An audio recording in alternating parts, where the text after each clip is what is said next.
You ask Tiger to solve. This deals with linear equations with one unknown. The final result is x equals 18. Let's solve it step by step. Simplify the expression. Find the greatest common factor of the numerator and denominator. Factor out and cancel the greatest common factor. Isolate the x. Multiply both sides by inverse fraction 27/2. Group like terms. Multiply the coefficients.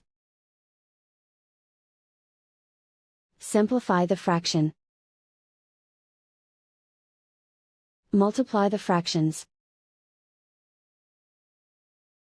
Simplify the arithmetic. And so the final result is x equals 18.